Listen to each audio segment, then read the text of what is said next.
Oke, Bismillahirrahmanirrahim. Assalamualaikum warahmatullahi wabarakatuh. Perkenalkan Waalaikumsalam. kami dari kelompok 3, dari kelompok penerbang roket. Di sini kami akan mempresentasikan hasil proyek setelah satu kami, yaitu berupa dengan judul aplikasi daur ulang sampah menjadi bahan bakar. Nah, di sini ada anggota kelompok dari kami. Yang pertama ada Ananda Rizky Putra pertama, yang kedua ada Muhammad Rehan Akbar, yang ketiga ada saya sendiri Muhammad Alfian Syafi'i, yang keempat ada Muhammad Rafanela. Pertama masuk ke bab pertama, itu latar belakang dari eh, proyek teater kami. Itu aplikasi daur ulang sampah ini menjadi bahan bakar di Bonful, eh, merupakan platform digital yang menghubungkan penghasil limbah, pemulung, dan industri daur ulang untuk mengonversi sampah menjadi bahan bakar. Nah, dengan melakukan teknologi IoT dan kecerdasan buatan, di Bonful ini memudahkan pengelolaan sampah, meningkatkan efisiensi, serta menawarkan insentif bagi pengguna.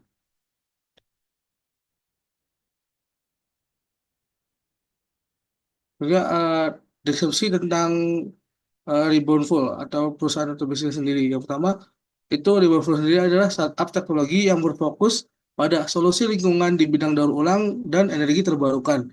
Dengan visi mengurangi sampah di Indonesia melalui aplikasi yang mengubah sampah menjadi bahan bakar.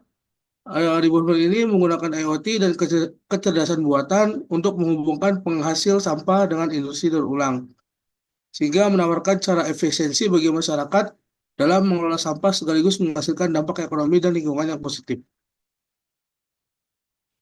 Ini ada lingkungan proyek atau project scope. Eh, proyek kami ini mendekatkan kepada teknologi konversi dan informasi material, yang dimana aplikasi memberikan informasi tentang teknologi konversi sampah menjadi bahan bakar seperti gasifikasi, pirolisis, biokonversi, dan biogas. Nah, materi yang kami ambil adalah machine learning, yaitu membuat mesin yang dapat membaca sampah tersebut dan menghitung berapa banyak uang yang yang didapatkan dari user tersebut. Nah, yang lagi ada planning. Planning kita yang pertama itu kita perlu mengajukan izin kepada pemerintah daerah setempat untuk persetujuan proyek. Kedua, melakukan survei lokasi untuk penerapan machine learning. Yang ketiga, pengambilan sampah dari machine learning, yang dimana dilakukan seminggu sekali atau saat penuh. Yang terakhir itu, yang keempat ada setelah diolah, bahan bakar daur ulang didistribusikan kepada mitra yang telah bekerjasama dengan kami. Jadi ada eksekusi. Yang pertama kita melakukan analisis analisis kebutuhan dan identifikasi target pengguna. Yang kedua ada aplikasi dirancang oleh tim yang terdiri dari pengembang perangkat lunak, insinyur lingkungan, dan desainer antarmuka.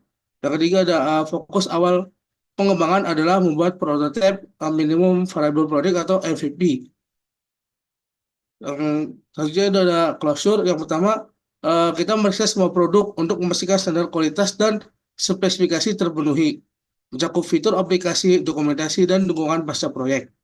Yang kedua, mengadakan pertemuan evaluasi akhir dengan pemangku kepentingan dan tim untuk meninjau keberhasilan, tantangan, dan pelajaran dari proyek.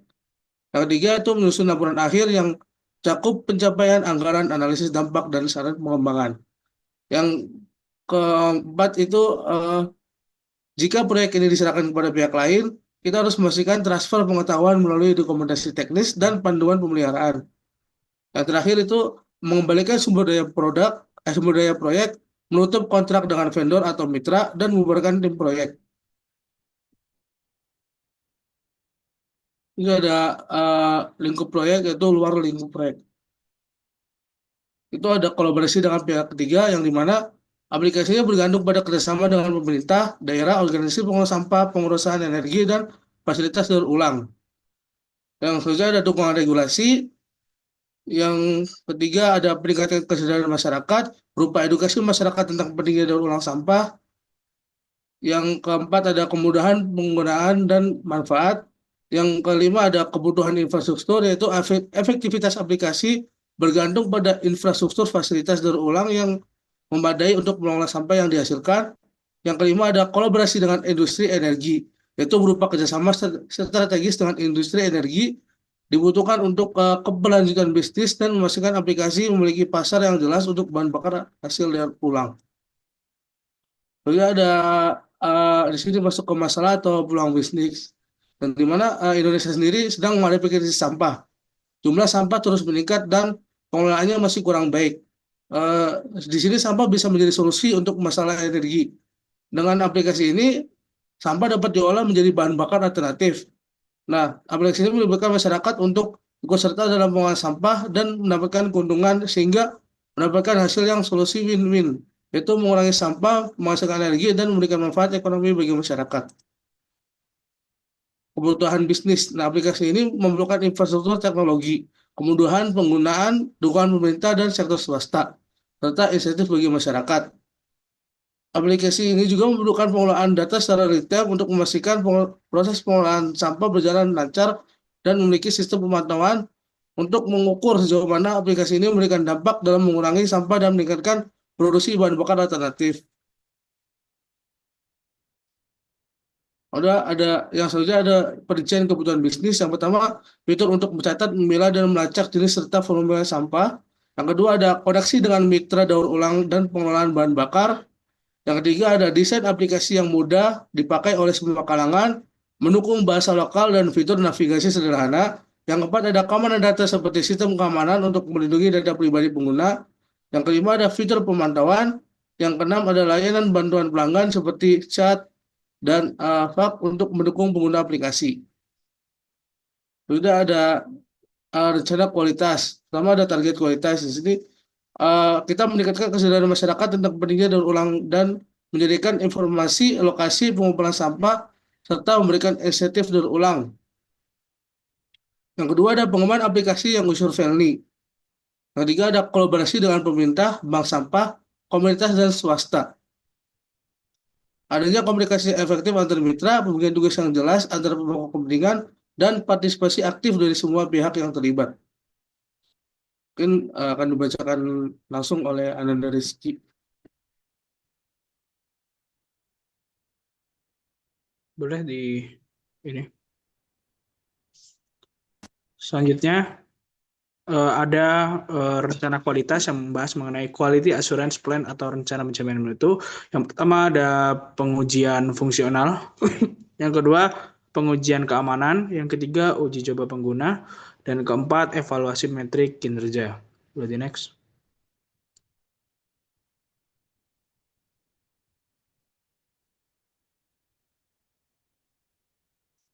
Selanjutnya ada quality control plan atau rencana kendali mutu. Yang pertama pengujian unit, yaitu menguji setiap komponen atau modul secara individu untuk memastikan fungsinya dengan benar. Yang kedua pengujian integrasi, yaitu menguji bagaimana komponen-komponen yang telah diuji secara individu bekerja bersama-sama. Yang ketiga pengujian sistem, yaitu menguji keseluruhan sistem untuk memastikan semua komponen bekerja sesuai dengan yang diharapkan dan memenuhi kebutuhan pengguna. Dan yang terakhir inspeksi visual, yaitu memberikan tampilan antarmuka aplikasi untuk memastikan konsistensi dan kesesuaian dengan desain. Selanjutnya kita akan membahas mengenai bab 4, yaitu risiko proyek atau identifikasi risiko. Yang pertama kita akan membahas mengenai teknisnya, yaitu risiko terkait pengembangan teknologi seperti keterlambatan karena perubahan spesifikasi, kegagalan interaksi, dan sebagainya. Yang kedua ada bisnis, yaitu risiko pasar termasuk kurangnya penerimaan masyarakat, perubahan kebijakan pemerintah, dan fluktuasi biaya operasional. Yang ketiga sumber daya manusia, yaitu risiko kehilangan anggota tim penting, kurangnya keterampilan yang dibutuhkan, dan konflik internal. Yang keempat ada eksternal, yaitu resiko dari bencana alam dan pandemi yang dapat mengganggu operasional proyek serta dampak ekonomi seperti fluktuasi nilai mata uang. The next. Selanjutnya ada analisis risiko. Proyek ini mengidentifikasi sejumlah potensi risiko yang dapat menghambat keberhasilan proyek, mulai dari risiko teknologi, sumber daya, pasar, lingkungan, hingga faktor eksternal lainnya. Risiko-risiko tersebut memiliki tingkat keparahan yang berbeda-beda, mulai dari sedang hingga tinggi, dan dapat berdampak pada berbagai aspek proyek seperti operasional, finansial, dan reputasi perusahaan. Sehingga menyebabkan proyek ini berpotensi menghadapi risiko tinggi terkait kegagalan perangkat lunak, keterbatasan anggaran, kurangnya minat pasar, regulasi lingkungan yang ketat, dan perubahan kebijakan pemerintah. Risiko-risiko ini dapat mengakibatkan terhambatnya proses produksi, kerugian finansial, dan kerusakan reputasi perusahaan. Berarti next. Selanjutnya, yang berkaitan juga adalah mitigasi risiko. Strategi mitigasi mencakup pemilihan teknologi yang teruji, perencanaan anggaran yang detail, kampanye sosialisasi untuk meningkatkan penerimaan pasar, serta pemantauan regulasi pemerintah untuk adaptasi yang cepat terhadap perubahan kebijakan. Proyek ini telah menyusun rencana aksi yang komprehensif untuk mengurangi risiko dan memastikan keberhasilan proyek. Langkah-langkah mitigasi yang telah direncanakan mencakup pemilihan teknologi yang tepat, pengembangan sumber daya manusia, serta upaya adaptasi terhadap perubahan lingkungan dan kebijakan pemerintah. Lalu kita akan membahas mengenai bab 5, asumsi. Proyek ini bertujuan membangun sebuah ekosistem daur ulang yang terintegrasi dengan teknologi. Maaf, ada kendala.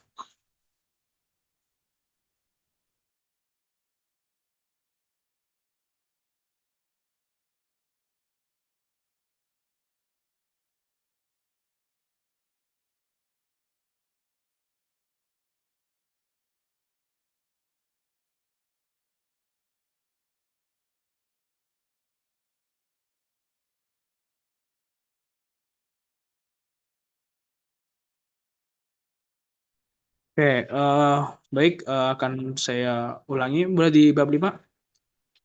Di bagian asumsi, boleh bab 5. Di bagian asumsi, proyek ini bertujuan untuk membangun sebuah ekosistem daur ulang yang terintegrasi dengan teknologi, menguntungkan secara ekonomi, dan mudah diakses oleh masyarakat. Proyek ini mengatasi permasalahan sampah dengan memanfaatkan teknologi untuk meningkatkan efisiensi dan keberlanjutan proses pengolahan sampah. Aplikasi ini akan menjadi penghubung antara pengumpul sampah, masyarakat, dan industri yang membutuhkan bahan bakar alternatif. The next.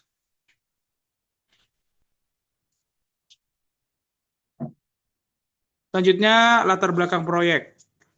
Yang pertama, latar belakang proyeknya itu adalah proyek aplikasi daur ulang sampah menjadi bahan bakar adalah inovasi relevan yang dengan tantangan global saat ini berpotensi positif bagi lingkungan dan ekonomi.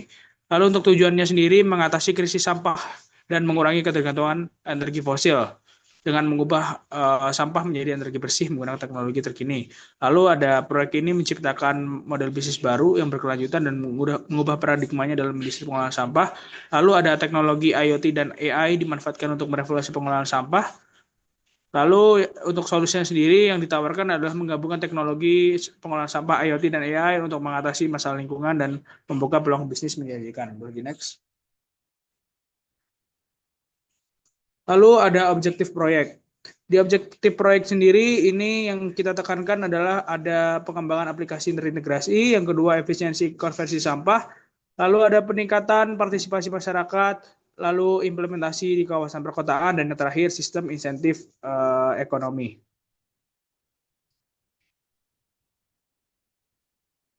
Untuk lingkup geografisnya sendiri, untuk kantor pusatnya direncanakan di Bantar Gebang, lokasi TPA terbesar untuk pengelolaan sampah yang belum didaur ulang. Lalu untuk kantor cabangnya sendiri akan dibuka di wilayah dengan area perkantoran besar seperti Jakarta, Bandung, Surabaya, dan Malang untuk memperluas jangkauan di kawasan perkotaan. Lalu yang terakhir, ekspansi masa depan. Rencana perluasan ke kota-kota kecil yang padat industri jika proyek berjalan lancar guna memperluas dampak positif di berbagai wilayah. Next. Lalu untuk lingkup produknya sendiri, tujuan aplikasinya ini untuk meningkatkan partisipasi masyarakat dalam daur ulang melalui akses mudah dan insentif, serta meningkatkan kesadaran akan pengelolaan sampah berkelanjutan. Untuk modul perencanaannya sendiri ada antarmuka sederhana untuk mendaftar dan mencatat jenis jumlah sampah, fitur pelacakan sampah untuk memantau kontribusi pengguna, ada sistem poin. Lalu untuk modul operasionalnya sendiri yaitu mendukung kegiatan mengumpulkan sampah harian, petugas lapangan bertugas untuk memverifikasi data, memeriksa kualitas dan sebagainya. Lalu untuk modul penyesuaian, yang pertama ada mengkonfigurasi sistem, mengelola hadiah, yang ketiga pengaturan pengguna, yang keempat pembuatan laporan, dan terakhir integrasi sistem. Lalu kita akan membahas mengenai sumber daya manusia. Yang pertama tim pengembangan aplikasi, developer software. Lalu ada UI UX designer, lalu ada QA tester, lalu ada data scientist atau AI spesialis, lalu ada IoT engineer. Ini adalah untuk SDM-nya ya dari tim pengembangan aplikasi. Boleh next. Lalu ada sumber daya manusia. yang bagian tim operasionalnya, yaitu ada manajer proyek, yaitu mengelola keseluruhan proyek, mengkoordinasikan antar tim, dan memastikan pencapaian objektif proyek sesuai jadwal anggaran.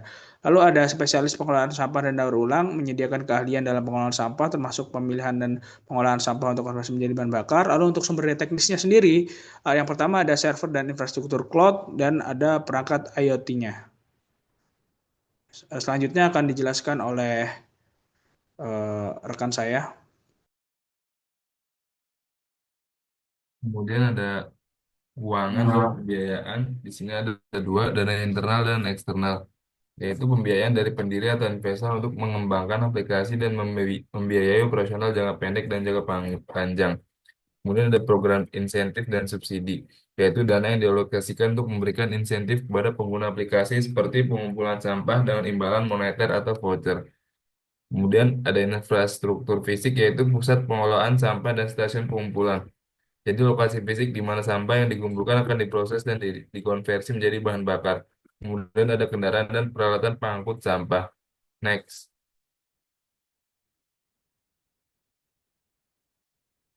Next. Kemudian ada pengadaan teknologi. Di sini ada software development tools, yaitu platform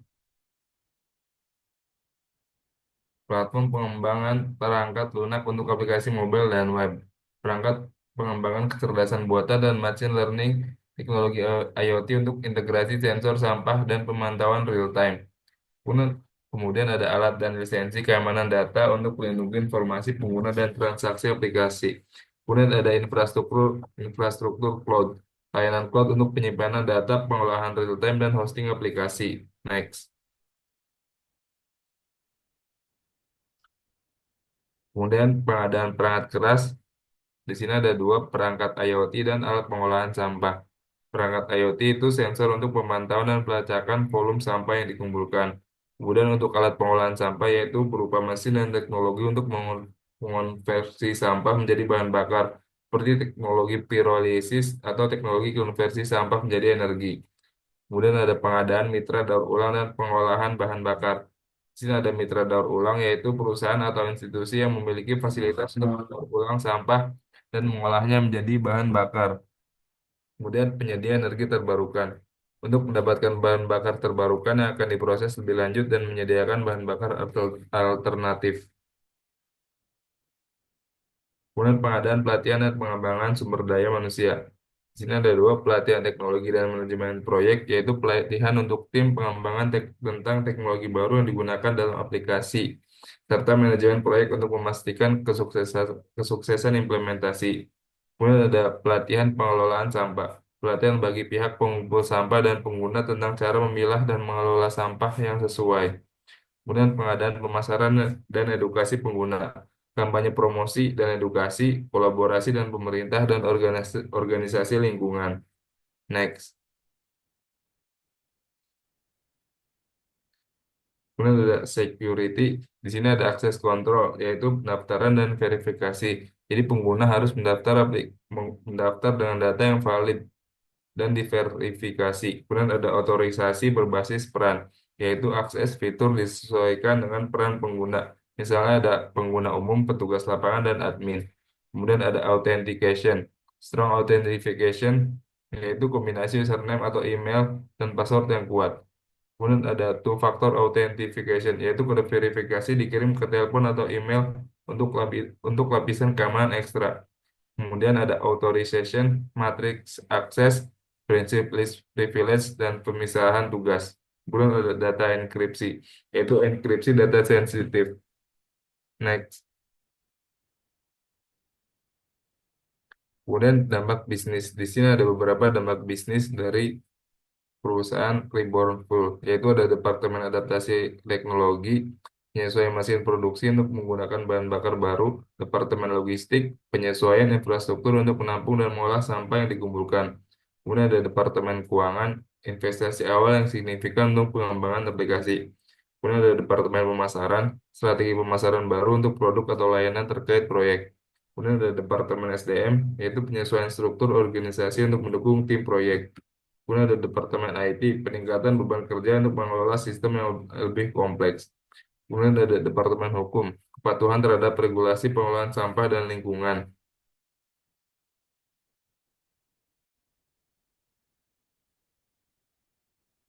Kemudian ada dampak sistem. Di sini ada beberapa dampak sistem dari perusahaan Ribbon Flow, yaitu sistem pengelolaan data, kemudian sistem keamanan, sistem pemantauan, sistem manajemen inventory, sistem pembayaran, sistem pelaporan dan analitik, dan sistem integrasi eksternal. Kemudian ada hasil akhir, yaitu ada produksi, logistik, keuangan, IT, dan sumber daya manusia. Produksi untuk penyesuaian mesin untuk peralatan produksi untuk menggunakan bahan bakar baru, membutuhkan investasi teknologi baru dan pelatihan karyawan. Kemudian untuk logistik, logistik penyesuaian infrastruktur untuk menampung dan mengelola sampah, pembangunan fasilitas pengolahan sampah, dan penyesuaian rute pengangkutan. Kemudian ada keuangan, investasi awal yang besar untuk pengembangan aplikasi, infrastruktur, dan kampanye pemasaran. IT untuk peningkatan beban kerja untuk mengelola sampah yang lebih kompleks, memerlukan tambahan sumber daya IT dan pengembangan infrastruktur yang memadai. Kemudian ada sumber daya manusia, penyesuaian struktur organisasi untuk mendukung tim proyek, rekrutmen tenaga kerja baru dengan keahlian yang sesuai.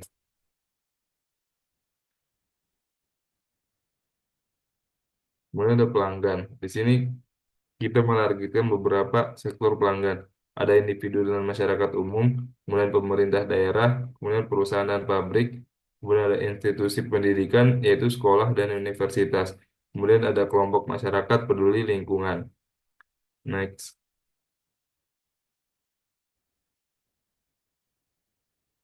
Kemudian ada stakeholder.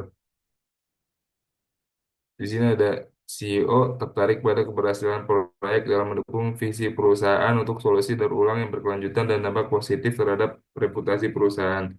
Kemudian tim keuangan fokus pada biaya, anggaran proyek, efektivitas pengelolaan keuangan terkait pengembangan dan pemeliharaan aplikasi. Tim pengembangan aplikasi yaitu bertanggung jawab atas pengembangan, pemeliharaan, stabilitas aplikasi, integrasi teknologi dan keamanan data. Kemudian ada ahli hukum untuk memastikan kepatuhan terhadap regulasi pengelolaan sampah dan lingkungan serta dampak proyek terhadap pengurangan sampah di TPA. Kemudian ada tim logistik yaitu mengumpulkan infrastruktur dan transportasi untuk pengumpulan sampah, distribusi bahan bakar daur ulang, serta pengelolaan inventory. Kemudian ada pengguna aplikasi atau masyarakat umum. Manfaat dari aplikasi tersebut termasuk kemudahan proses daur ulang, insentif ekonomi, dan fitur yang mudah digunakan. Kemudian ada tim pemasaran, yaitu merancang strategi promosi, peningkatan kesadaran masyarakat, kemitraan dengan perusahaan terkait daur ulang.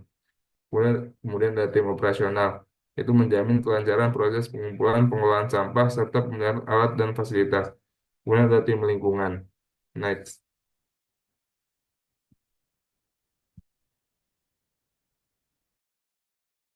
Selanjutnya ada tanggung jawab. Yang pertama ada CEO, menetapkan visi misi dan perusahaan, strategi bisnis, pengambilan keputusan strategis, representasi perusahaan, dan lain-lain. Selanjutnya, pengembangan aplikasi, mengembangkan dan memelihara aplikasi, integrasi dengan sistem lain, memastikan keamanan data, memberikan pelatihan pengguna, melakukan analisis kepada kebutuhan pengguna, desain yang terbuka, dan penguji aplikasi secara berkala. Selanjutnya, tim operasional, mengumpulkan dan mengelola sampah, merawat peralatan, mengirimkan bahan bakar daur ulang, mengelola gudang, dan pelaporan data. Selanjutnya, ada tim pemasaran, memasarkan aplikasi, meningkatkan kesadaran masyarakat, menjalin kemitraan dengan perusahaan dan organisasi terkait, mengelola media sosial, mengadakan kampanye edukasi, serta menganalisis efektivitas kampanye pemasaran. Selanjutnya, tim keuangan mengelola anggaran proyek, membuat laporan keuangan, melakukan pembayaran kepada mitra dan pengguna, audit keuangan, serta mencari sumber pendanaan tambahan. Next. Selanjutnya di sini ada struktur organisasi proyek. Pertama ada CEO, di bawah CEO ada tim keuangan. Di bawah tim keuangan dibagi menjadi 6, ada tim operasional, tim logistik, pemasaran, tim pengembangan aplikasi, tim lingkungan, dan ahli hukum. Jadi next. Selanjutnya ada rencana proyek, riset dan perencanaan dimulai dari tanggal 10 bulan 11 tahun 2024. Selanjutnya ada desain konsep aplikasi, pengembangan prototipe, selanjutnya uji coba dan validasi pengguna, pengembangan fitur lanjutan, peluncuran beta, selanjutnya ada peluncuran resmi, pemantauan dan evaluasi, penutupan proyek, dan selesai.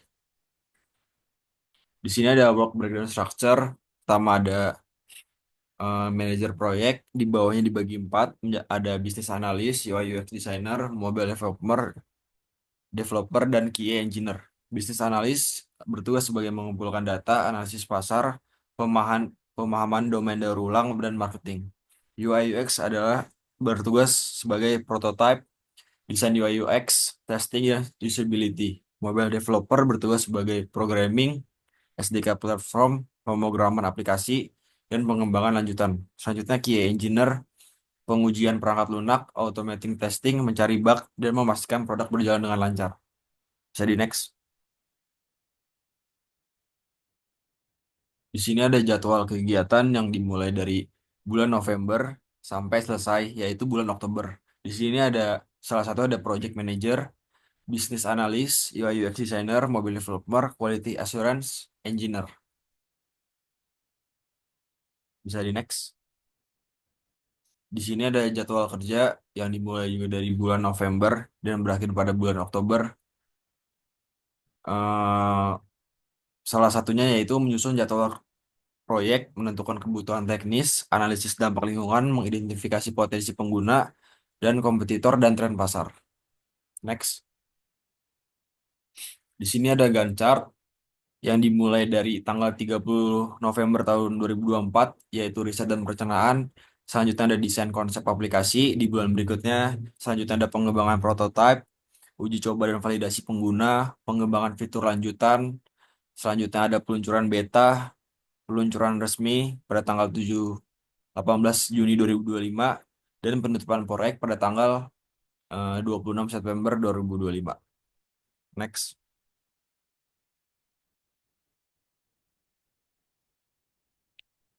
Di sini ada forest cash cost. Eh, ini adalah gaji para karyawan, yaitu project manager sebesar 15 juta, business analyst sebesar 12 juta, UI UX designer sebesar 10 juta, mobile developer sebesar 14 juta, key engineer sebesar 11 juta, dan di sini ada itemnya juga seperti mesin daur ulang sebesar 10 juta, sistem pemantauan IoT sebesar 1,7 juta, kontainer sampah sebesar 650.000, dan transportasi sebesar 30 juta.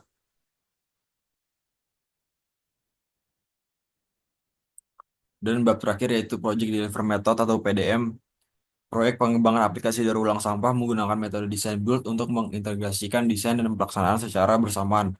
Metode ini dipilih karena beberapa keunggulan, yaitu efisien, yang menghemat waktu dan biaya karena desain dan pelaksanaan berjalan paralel. Selanjutnya ada fleksibilitas, mudah menyesuaikan desain terhadap perubahan selama proyek berlangsung. Dan juga ada kolaborasi, memungkinkan kerjasama yang erat antara berbagai tim. Selanjutnya juga ada kualitas, menjamin kualitas hasil akhir yang lebih baik karena semua aspek punya integritas. Next.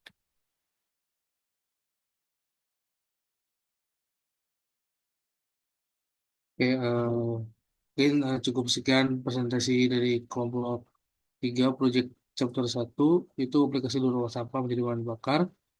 Kurang lebihnya mohon maaf dari kelompok kami. Kami tutup. Wassalamualaikum warahmatullahi wabarakatuh.